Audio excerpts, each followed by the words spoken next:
मुद्रा योजना के 10 साल हुए पूरे। पीएम मोदी ने किया योजना के लाभार्थियों से संवाद। योजना से अब तक 33 लाख करोड़ रुपए से करोड़ों छोटे कारोबारियों को मिला प्रोत्साहन।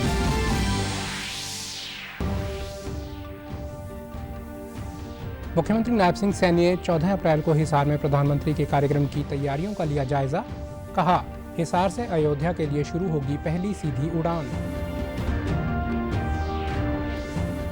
गुरुग्राम सोहना नो औद्योगिक क्षेत्र को जोड़ने वाले राष्ट्रीय राजमार्ग 248A के गुरुग्राम अलवर रोड पर 4 लेन के निर्माण को मिली स्वीकृति। मुख्यमंत्री ने केंद्रीय मंत्री नितिन गडकरी का जताया आभार। और प्रदेश के निजी स्कूलों की मनमानी पर सरकार की सख्ती। हर साल यूनिफॉर्म ना बदलने व महंगी किताबें खरीदने का दबाव ना बनाने सहित दिए 6 निर्देश।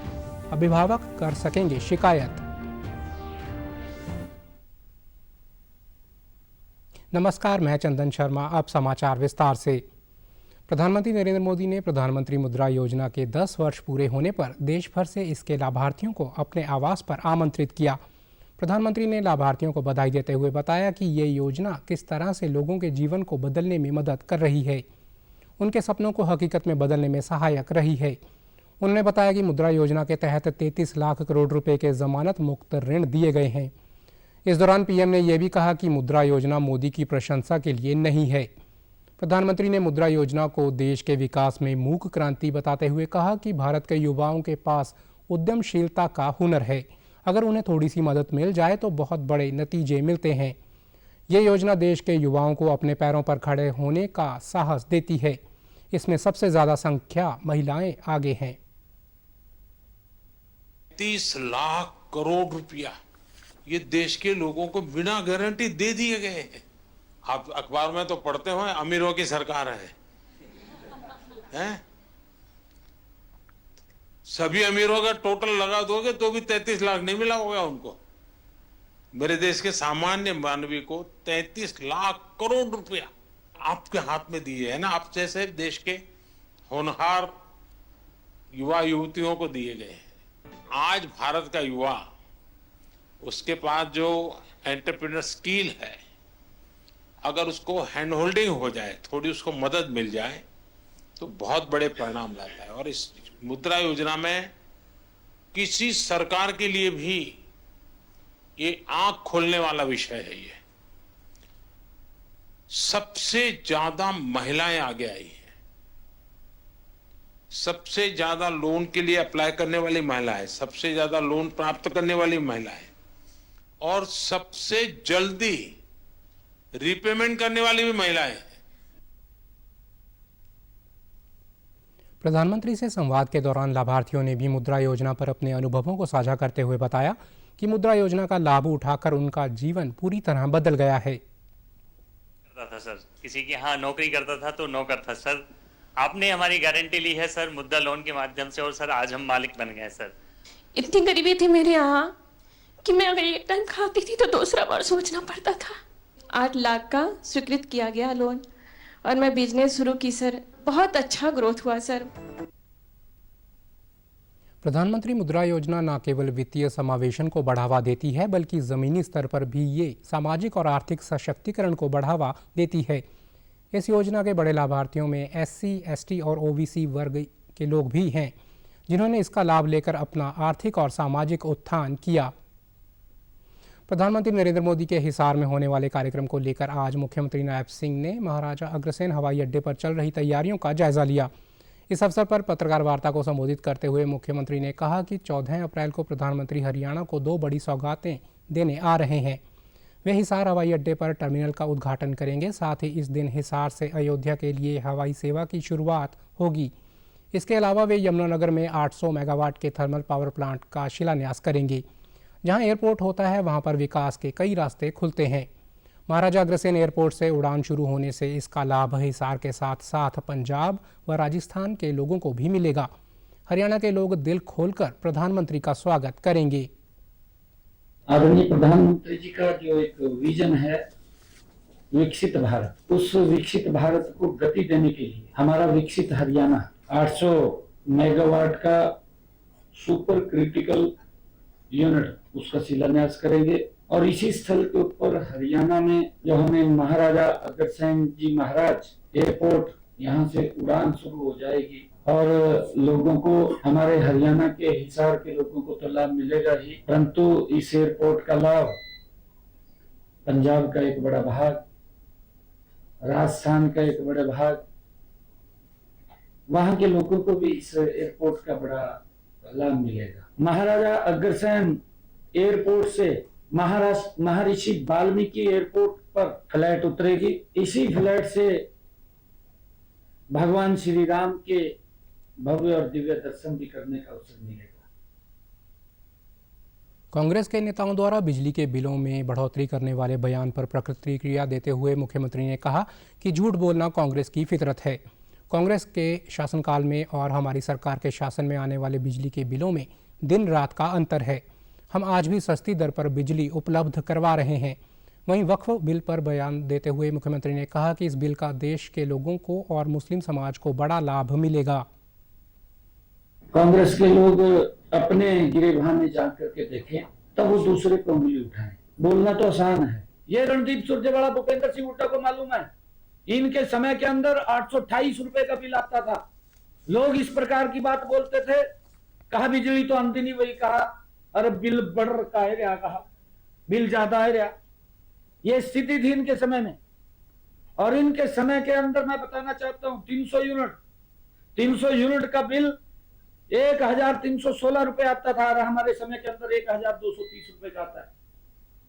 आज भी 2025-26 इतना सुदृढ़ीकरण करने के बावजूद भी हमारी सरकार ने बिलों को, लोगों के ऊपर बिलों का भार नहीं डाला है। प्रधानमंत्री नरेंद्र मोदी 14 अप्रैल को यमुनानगर में 800 मेगावाट की थर्मल पावर यूनिट का शिलान्यास करेंगे, जो न केवल हरियाणा बल्कि पूरे देश की ऊर्जा आवश्यकताओं को पूरा करने की दिशा में एक महत्वपूर्ण कदम होगा। ये परियोजना प्रदेश की ऊर्जा क्षमता को बढ़ाने के साथ साथ स्थानीय लोगों को रोजगार के नए अवसर भी प्रदान करेगी। प्रधानमंत्री के आगमन से पहले यमुनानगर शहर में तैयारियों को अंतिम रूप दिया जा रहा है। इसी क्रम में आज शहरी स्थानीय निकाय मंत्री विपुल गोयल ने शहर में स्वच्छता अभियान चलाया। उन्होंने शहर की सड़कों पर झाड़ू लगाकर स्वच्छता का संदेश दिया। स्वच्छ भारत का सपना तभी पूरा हो सकता है जब हर नागरिक इसमें सक्रिय भागीदारी निभाए। यमुनानगर की जनता में प्रधानमंत्री के आगमन को लेकर भारी उत्साह है और पूरे शहर में जोर शोर से तैयारियां चल रही हैं।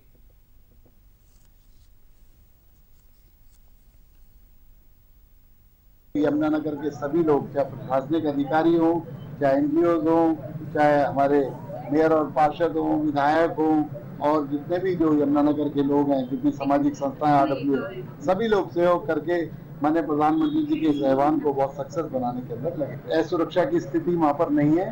तो एक छोटा सा एरिया है जिसके अंदर जो जंगली जानवर खाली पड़ा होता है, पेड़ लगे होते तो आ ही जाते हैं, उनको स्वच्छ करने का काम कर दिया गया।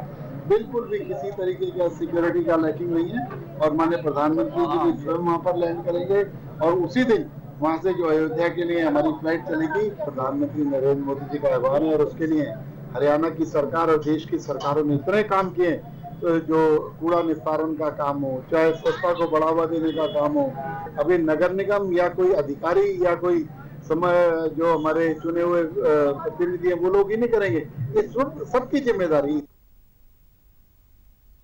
केंद्रीय सड़क परिवहन एवं राजमार्ग मंत्री नितिन गडकरी ने कहा है कि हरियाणा में राष्ट्रीय राजमार्ग 248A के गुरुग्राम अलवर रोड पर नूंह से फिरोजपुर झरका होते हुए राजस्थान सीमा तक पेव्ड शोल्डर के साथ 4 लेन के निर्माण को मंजूरी दी गई है।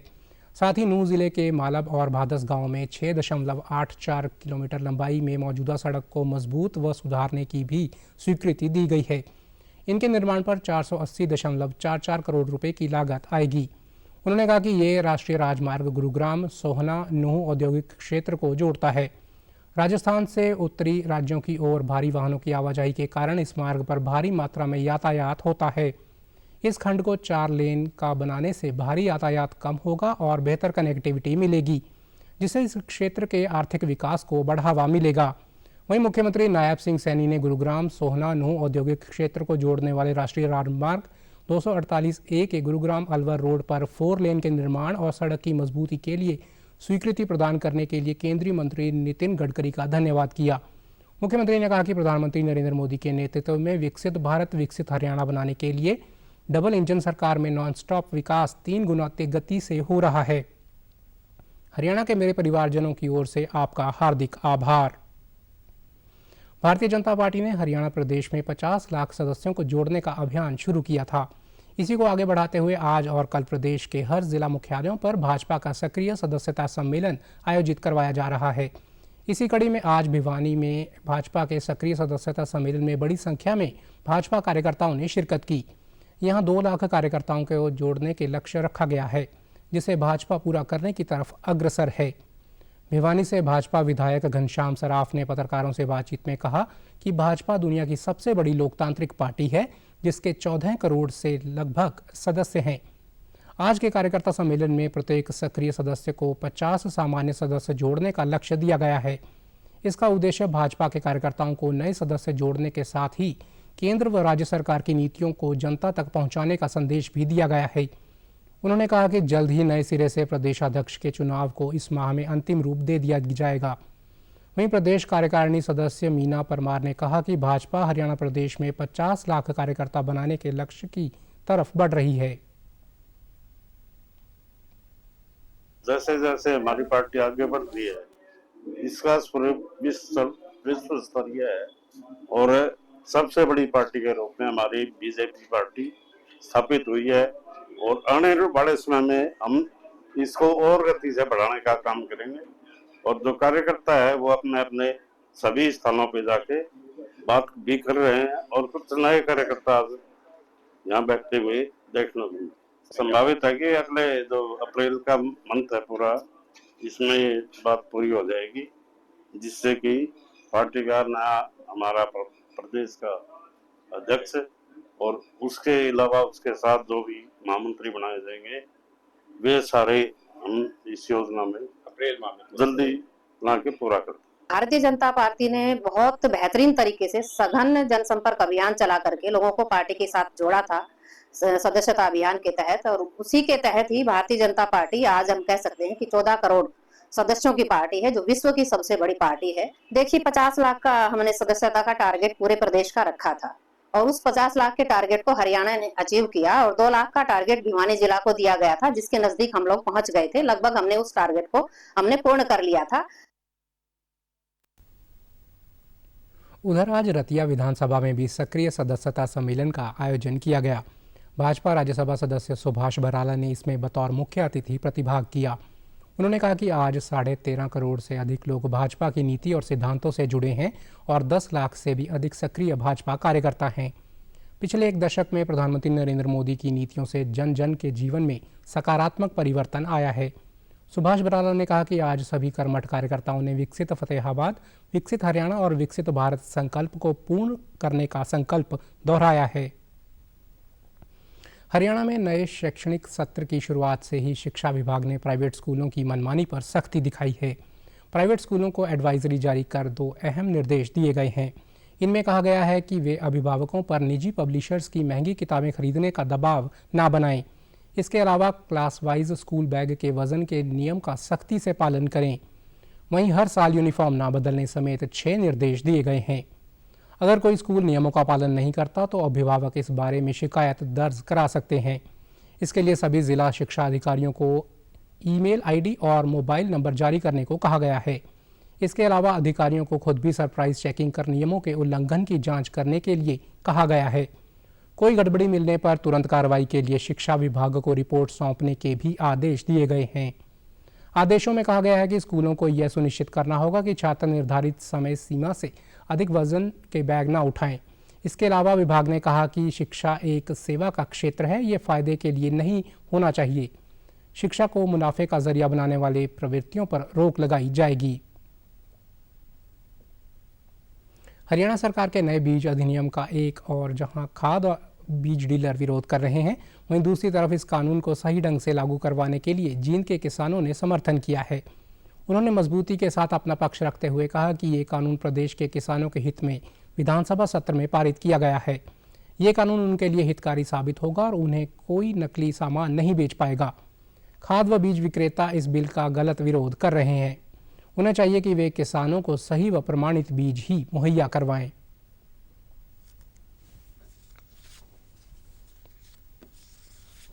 नकली बीज छा ਜਾਂਦਾ ना तो हम किते केस कर सका थे ना किते हमारी सुनवाई होगा थी। लेकिन हाँ भी जो ये सरकार कानून बना रही है ना इसमें हमारा फायदा है, हम केस भी कर सका। हाँ लेकिन चीज हमने बीज बढ़िया था होगा, खाद बढ़िया था होगा, नहीं था होगा तो गवर्नमेंट का हम देखो ये सरकार ने बहुत ही बड़ा अहम फैसला लिया है। किसानों को पता ही नहीं था भाई ये बीज नकली है या ओरिजिनल है, लेके बो देते थे, बाद में बोलते थे दवाई दुकान पे जाके भी मेरे इसमें ये कमी वो कमी है, तो कोई उस पर सुनवाई भी नहीं करता। ये बहुत ही बढ़िया फैसला सरकार का। इसमें तो ये जमींदार का फायदा है जी, दुकान पर जाने चीज के में मिला दी पीछे क्या है दिया दी बढ़िया चीज मिलेगी तो बढ़िया पैदावार होगी। तो जमींदार क्या है बताएगी इसमें फसल पहले थैली कहेगी पांडे उसमें भीतर बीज के में पाया करता है। ये तो अपने फायदे के लिए बैठे हैं, दुकानदार कोई भी हो अपने फायदे खातिर बैठे है। इस बारे में भारतीय कृषि अनुसंधान संस्थान के पूर्व प्रधान वैज्ञानिक डॉक्टर वीरेंद्र लाठर ने बताया कि ये कानून किसानों के लिए बहुत ही फायदेमंद है। अगर किसान को बीज बेहतर गुणवत्ता का मुहैया होगा तो उसकी फसल बेहतर होगी। किसान को कई दफ़ा नकली बीज व खाद के कारण आर्थिक नुकसान होता है। उन्होंने कहा कि दुकानों पर राज्य सरकार द्वारा अनुबंध बीजों की ही बिक्री होनी चाहिए और इसके अलावा दूसरे बीज बेचने वालों के खिलाफ सख्त कार्रवाई अमल में लाई जानी चाहिए। पहले मैं धन्यवाद देना चाहूँगा कि उसने पहली बार किसान हितैषी बीज और पेस्टिसाइड अधिनियम बनाया है। इस अधिनियम के से किसानों को नकली बीज, नकली खाद, नकली दवाइयों से राहत मिलेगी, उनकी लागत खर्च कम होगा और पैदावार बढ़ेगी। व्यापारियों का विरोध इस बिल के बारे में अमान्य है। किसानों से मेरा अनुरोध है कि इस विरोध के हक में, समर्थन में खुलकर बाहर आएं और इस अधिनियम को दृढ़ता से, सख्ती से लागू करवाएं। सेना भर्ती कार्यालय अंबाला ने बताया है कि भारतीय सेना की अग्निवीर भर्ती योजना के तहत 2025-26 के लिए पंजीकरण 10 अप्रैल तक खोला गया था। अब पंजीकरण की अंतिम तिथि बढ़ाकर 25 अप्रैल कर दी गई है। हरियाणा के 6 जिलों अंबाला, कैथल, कुरुक्षेत्र, करनाल, यमुनानगर, पंचकूला और केंद्र शासित प्रदेश चंडीगढ़ के पुरुष उम्मीदवारों और हरियाणा, हिमाचल, दिल्ली और चंडीगढ़ की महिला उम्मीदवारों से अग्निवीर भर्ती के आवेदन आमंत्रित किए गए हैं। विशेष रूप से पुरुष उम्मीदवार 2 ट्रेडों के लिए आवेदन कर सकते हैं और चयन किसी भी श्रेणी में उनके सर्वश्रेष्ठ प्रदर्शन के आधार पर निर्धारित किया जाएगा। उम्मीदवार बिना अंतिम तिथि का इंतजार किए www.joinindianarmy.nic.in पर अपना पंजीकरण करवाएं। सोनीपत के साहित्यकार डॉक्टर संतराम देशवाल को साहित्य और शिक्षा के क्षेत्र में उनके उत्कृष्ट योगदान के लिए पद्मश्री पुरस्कार से सम्मानित किया जाएगा। सोनीपत से साहित्यकार एवं लेखक डॉक्टर संतराम देशवाल को साहित्य और शिक्षा क्षेत्र में उनके उत्कृष्ट योगदान के लिए पद्मश्री सम्मान दिया जाएगा। उनकी साहित्यिक यात्रा और योगदान ने देश भर में उनके विशिष्ट पहचान दिलाई है। वे हरियाणा के साहित्य में अग्रणी हस्तियों में शुमार हैं। उनकी साहित्यिक यात्रा और योगदान ने देश भर में उन्हें विशिष्ट पहचान दिलाई है। उनकी पत्नी डॉक्टर राजकला देशवाल भी उत्कृष्ट लेखकों में शामिल हैं। डॉक्टर संतराम देशवाल ने साहित्य के विभिन्न विधाओं में 30 से अधिक पुस्तक लिखी हैं। उनकी प्रमुख कृतियों में लोक आलोक, अनकहे दर्द, हंस बोलिए मेरे राम और 21वीं सदी के ललित निबंध जैसे लेख शामिल हैं। उनकी पुस्तक लोक आलोक और कविता संग्रह अनकहे दर्द को साहित्य अकादमी द्वारा पुरस्कृत किया जा चुका है। उन्होंने पद्म पुरस्कार के लिए नामित होने पर भारत सरकार और सभी देशवासियों का आभार व्यक्त किया। साथ ही उन्होंने प्रदेश सरकार का भी धन्यवाद किया। पद्मश्री पुरस्कार के लिए चयनित किया गया है। इसके लिए मैं भारत सरकार, विशेषतः आदरणीय प्रधानमंत्री जी नरेंद्र मोदी जी और गृह मंत्री आदरणीय अमित शाह जी, उनका शुक्रगुजार हूँ। हरियाणा सरकार और विशेषतः हरियाणा के माननीय मुख्यमंत्री श्री नायब सिंह सैनी जी का धन्यवाद करना चाहूँगा। उनका मैं शुक्रगुजार हूँ कि वे साहित्य ही नहीं बल्कि हरियाणा की संस्कृति, हरियाणा की जो भाषा है उसके संवर्धन और संरक्षण में बढ़ चढ़ कर उसका प्रेरणा दे रहे हैं, सभी को प्रोत्साहन दे रहे हैं। साहित्य सर्जन में निरंतर मैं लगा हुआ हूँ। अब भी मेरी जिम्मेदारियां मैं पुनः कहूँगा कि और बढ़ गई है और भी मैं युवाओं को साहित्य सृजन के लिए प्रोत्साहित करूँगा, प्रेरणा दूंगा। उधर पैरा ओलंपिक के स्वर्ण पदक विजेता कैथल निवासी अंतर्राष्ट्रीय तीरंदाज हरविंदर सिंह को भी पद्म पुरस्कार के लिए चयनित किया गया है। वे एक छोटे से गांव अजीत नगर के रहने वाले हैं और एक किसान परिवार के बेटे हैं। हरविंदर सिंह देश के पहले तीरंदाज हैं जिन्होंने 2018 में इंडोनेशिया में हुई एशियन पैरा गेम्स में भारत के लिए रिकर्व इवेंट में गोल्ड मेडल हासिल किया था। वे 6 बार देश का अंतर्राष्ट्रीय स्तर पर प्रतिनिधित्व कर चुके हैं। हरविंदर सिंह को ये सम्मान उन्हें खेल के क्षेत्र में उनके अद्वितीय योगदान और भारत को गौरव दिलाने के लिए दिया गया है। उनकी इस सफलता से न केवल हरियाणा बल्कि पूरे देश को प्रेरणा मिली है। हरविंदर सिंह ने हमारे संवाददाता से पंजाबी यूनिवर्सिटी पटियाला के खेल मैदान में अपने खेल अभ्यास के दौरान बातचीत में कहा कि कड़ी मेहनत करने पर सफलता अवश्य मिलती है। पद्म पुरस्कार के नामित करने पर उन्होंने केंद्र सरकार का आभार व्यक्त करते हुए कहा कि युवाओं को नशे से दूर रहकर पढ़ाई और खेलों में ध्यान लगाना चाहिए। इस साल सभी खिलाड़ियों में से मुझे चुना गया पद्मश्री अवार्ड के लिए और मेरे लिए ये सौभाग्य की बात है, खुशी की बात है और पूरे खेल जगत के लिए, आर्चरी के लिए कि एक तीरंदाज को इस साल पद्मश्री अवार्ड के लिए चुना गया। मैं समझता हूँ कि निश्चित तौर पर इस अवार्ड से मुझे बहुत ज़्यादा प्रेरणा मिलेगी मेरे आगे आने वाले कॉम्पिटिशन्स को लेकर और जो आगे आने वाले खिलाड़ी हैं वो भी प्रेरित होंगे इससे। युवाओं के लिए मेरा यही संदेश है कि आप स्पोर्ट्स को भी एज ए करियर चूज कीजिए। आप स्कूल के साथ साथ, कॉलेज के साथ साथ गेम को भी अडॉप्ट कीजिए और डेफिनेटली आप स्पोर्ट्स में बहुत अच्छा करियर बना सकते हैं। वहीं उनके मुख्य कोच द्रोणाचार्य अवार्डी जीवन ज्योत तेजा और कोच गौरव शर्मा ने हरविंदर को बधाई देते हुए कहा कि उन्हें हरविंदर की उपलब्धि पर पूरा गर्व है। कड़ी मेहनत से आज उन्होंने ये मुकाम हासिल किया है। ये बात है कि हमारे आर्चरी में हरविंदर सिंह को एक पद्मश्री पुरस्कार मिलने जा रहा है।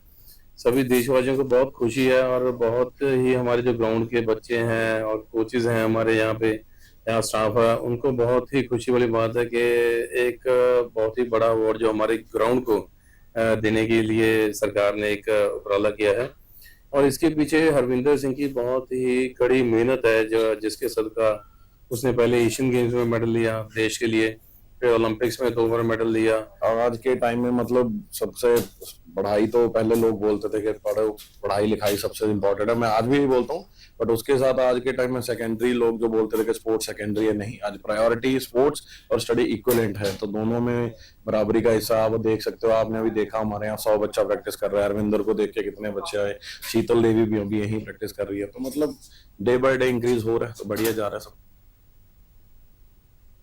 पलवल जिले की 90 ग्राम पंचायतों को टीबी मुक्त घोषित किया गया है। उपायुक्त डॉक्टर हरीश कुमार वशिष्ठ ने 13 ग्राम पंचायतों को सिल्वर मेडल और 77 ग्राम पंचायतों को ब्रांज मेडल देकर सम्मानित किया। उन्होंने कहा कि जिले की सभी ग्राम पंचायतों को टीबी मुक्त किया जाएगा। जिला प्रशासन एवं स्वास्थ्य विभाग के अथक प्रयासों से जिले को टीबी मुक्त करने की दिशा में कार्य किया जा रहा है। देश में टीबी से होने वाली मौतों में कमी आ रही है। उपायुक्त ने जिले की सभी पंचायतों से आह्वान किया कि देश को टीबी मुक्त बनाने में सहयोग दें।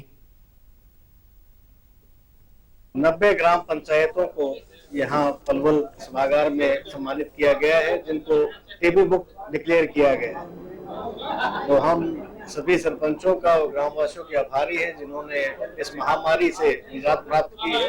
टीबी के जो प्रिकॉशंस हैं जो हमारी टीम ने सीएमओ साहब के नेतृत्व में आप लोगों को बताए हैं, उन सब का ध्यान में रखते हुए हमारे देश को टीबी मुक्त बनाने में सहयोग करें।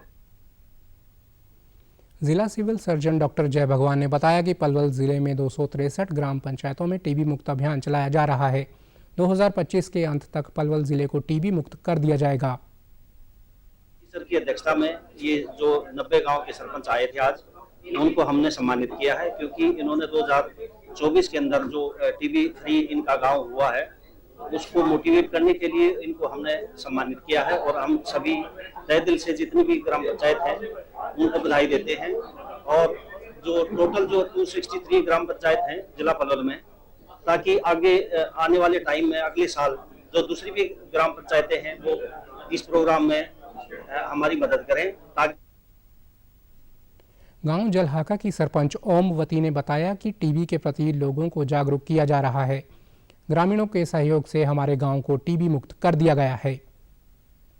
डीसी साहब ने सम्मानित करने के लिए हमें बुलाया है और यहाँ आकर हमें बहुत अच्छा लग रहा है। हमें ये टीबी जो बीमारी है बहुत ही भयानक बीमारी है और ये हवा में फैलने वाली बीमारी है, हमें इसे जड़ से खत्म करना है। और 2025 जो सरकार ने टारगेट बनाया है कि भाई हमें भारत को मुक्त करना है, टीबी मुक्त बनाना है। हमारे जो देश है इसको टीबी से मुक्त कराएं, अपने गांव में ज्यादा से ज्यादा इस चीज के लिए जागरूकता फैलाएं, जो सब लोग इस चीज में आगे बढ़ चढ़ कर भाग लें और हमारे जो सभी ग्राम है उनको टीबी से फ्री कराएं।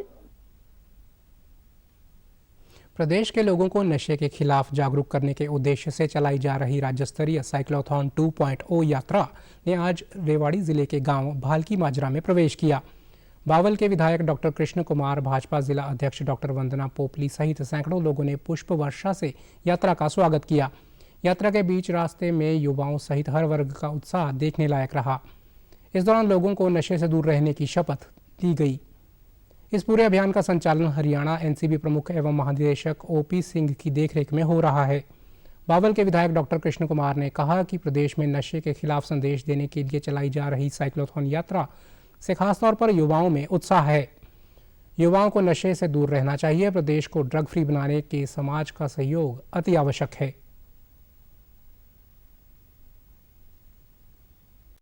उनका संकल्प रहेगा कि नशा मुक्त एक समाज हम देंगे, तो उन्होंने पहल की और इस साइक्लोथॉन रैली की शुरुआत की। ये सभी जिलों में करीब एक दिन रुकेगी और हर गांव में ये अवेयरनेस करेगी कि संसार को नशे से कैसे कैसे हम बचाना है, क्योंकि एक सामाजिक बुराई है। तो नशे के लोगों को अवेयरनेस करना, उसको खत्म करना और जो नशे के कारोबार में संलिप्त है उनका खत्म करना, उसके लिए एनडीएसपी से अलग से बनाई है। तो हमारे उन्होंने एक हेल्पलाइन नंबर भी जारी किया है और एक मानस पोर्टल जो कि अलग से शुरू किया है। कोई अगर व्यक्ति अपना नाम पता ना बताना चाहे तो मानस पोर्टल पर भी कंप्लेंट दर्ज करवा सकता है। उसकी जो सूचनाएं कॉन्फिडेंशियल रखी जाएगी, उसका पता भी नहीं चलेगा। तो मेरा सभी अपील है कि आप हमारे समाज को इसके नशे से युवाओं को बचाएं। और मुख्यमंत्री नायब सिंह सैनी की अध्यक्षता में हुई उच्च अधिकार प्राप्त क्रय समिति, विभागीय उच्च अधिकार प्राप्त क्रय समिति तथा high powered works purchase committee की बैठक में लगभग 2330 करोड़ रुपए से ज़्यादा के कॉन्ट्रैक्ट तथा विभिन्न वस्तुओं की खरीद को मंजूरी दी गई। बैठक में विभिन्न बोलीदाताओं से नेगोशिएशन के बाद दरें तय करने लगभग 106 करोड़ रुपए की बचत की गई। मुख्यमंत्री ने कल चंडीगढ़ में हुई उच्चाधिकार प्राप्त क्रय समिति, विभागीय उच्चाधिकार प्राप्त क्रय समिति तथा high powered works purchase committee की बैठक में नूंह जिले के शहीद हसन खां मेवाती राजकीय चिकित्सा महाविद्यालय नल्हड़ में गैर आवासीय भवनों के शेष कार्य की विशेष मुरम्मत को भी मंजूरी दी। मुख्यमंत्री को अवगत कराया गया कि कॉन्ट्रैक्टर द्वारा ये कार्य अधूरा छोड़ा गया है और जितना कार्य किया है उसकी गुणवत्ता भी ठीक नहीं है। इस पर मुख्यमंत्री ने सख्त आदेश देते हुए संबंधित अधिकारी तथा संबंधित कॉन्ट्रैक्टर के खिलाफ सख्त कार्रवाई करने के निर्देश दिए। उन्होंने स्पष्ट निर्देश दिए कि इंफ्रास्ट्रक्चर प्रोजेक्ट्स में गुणवत्ता के मामले में कोई कोताही बर्दाश्त नहीं की जाएगी। हर कार्य की गुणवत्ता पर विशेष ध्यान दिया जाए। प्रत्येक कार्य को समयबद्ध तरीके से पूरा किया जाए। किसी भी प्रकार की लापरवाही को बर्दाश्त नहीं किया जाएगा। बैठक में फरीदाबाद में बीके सिविल अस्पताल के परिसर में मातृ एवं शिशु अस्पताल के निर्माण तथा करनाल के असंध में 100 बिस्तरों वाले अस्पताल के निर्माण को भी मंजूरी दी गई। इसके अलावा पलवल जिले के गांव भंडौली में सरकारी कॉलेज का निर्माण, झज्जर जिले में झज्जर डीगल रेलवे लाइन पर LC 26C पर 2 लेन ROB के अप्रोच मार्गों का निर्माण को भी स्वीकृति दी गई। इसके अलावा 780 महिला सांस्कृतिक केंद्रों के लिए विभिन्न सामान की खरीद की भी मंजूरी दी गई। समाचारों में आज इतना ही। नमस्कार।